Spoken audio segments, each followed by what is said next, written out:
سلام هموطنان گرامی، امید که همتان خوب و سر حال بوده باشین. امروز میخواهم در مورد واژه صحبت نمایم که به خاطر به دست آوردن آن به موفقیت های بزرگی باید رسید. اگر ما بخواهیم آن را به دست بیاوریم باید از پسته ها و بلندی ها باید عبور کنیم. خب اون واژه‌ای که من میگویم چیست؟ او واژه‌ای که من میگویم موفقیت است. موفقیت چیست؟ ما چگونه بتونیم آن را به دست بیاوریم؟ موفقیت آخرین تلاش، نهایت تلاش به خاطر یک کار را انجام دادن همین را موفقیت میگن. خب ما چطور میتونیم موفقیت را به دست بیاوریم؟ ما وقتی میتونیم موفقیت را به دست بیاوریم که سعی و کوشش و تلاش شبانه روزی خود انجام بدیم. کسایی که تلاش میکنن، کسایی که زحمت میکشند، کسایی که شب بیداری میکنن، کسایی که همیشه جستجویش به خاطر رسیدن به اهدافش است، اونها به موفقیت میرسند. این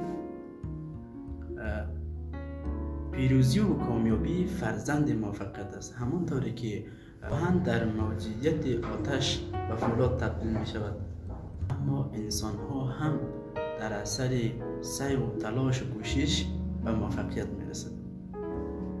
این سه چیز را برای شما میگم که سه چیزی که ما را به موفقیت می رساند. یک گزینه‌ای که ما را، اولین گزینه‌ای که ما را به موفقیت می رساند مطالعه است. دومین گزینه‌ای که ما را به موفقیت می رساند اراده است. سیومین گزینه‌ای که ما را به درجه والای موفقیت می رساند پشت کار است. خب نخستین گزینه‌ای که ما را به موفقیت می رساند مطالعه است. مطالعه یعنی خواندن کتاب و تطبیق آن در زندگی. ببین انسان هایی که مطالعه میکنن مانند انسان های زنده هستند. ببین یک جمله است که به شما میگم، بسیار کسایی است که مطالعه میکنن، وقتی کتاب را مطالعه میکنن، وقتی به فصل سیوم میرسه خسته میشن. ببین برای چی میگم؟ وقتی فصل سیوم باید خیلی مشکل است. وقتی فصل سیوم میرسه با اصطلاحات مختلفی، با اصطلاحات ثقیل مواجه میشی. این فصل سیوم نخوان، ورق بزن دیگه فصل ها رو، ورق بزن فصل های جدید میاد، ورق بزن چیزهای جدید میاد، ورق بزن چیزهایی که میاد باعث میشه که به تو انگیزه بده. ببین برای چی میگم؟ کل چیز دونه به خاطر یک چیز هدر نده، به خاطر چیزی که نداریم، به خاطر چیزی که شما را افسرده کرده، به خاطر چیزی که زندگی شما را به شما تلخ کرده. زندگی زیباست ای زیبا پسند، نسبت نشان به زیبایی رسند. خب دومین گزینه‌ای که ما را به موفقیت میرساند اراده هست. بسیار کسا وقتی که اهدافش خود تعیین میکنن اراده ندارن. اینی من نمیتونم. ببین برای چی میگم؟ قانون نمیتونم در زندگی من شما نیست. خواستن توانستن است. ببین تو تلاش بکن، تو حرکت بکن، تو مبارزه بکن. ببین خدا خودش میگه شما حرکت بکن بعد ما برکت میکن، بعد ما به شما میتون. به شکل نمیشه که در بستر خواب بیغم خواب باشه و به اهداف خود برسید. سیومین گزینه‌ای که ما را به موفقیت میرسونه پشت کار هست. ما هر آن کاری را که انتخاب میکنیم باید همیشه آن را به انجامش برسانیم. بسیار کسایی است که وقتی اهداف را خود تعیین میکنن و در ماه دوم، ماه سوم شکست میخورن.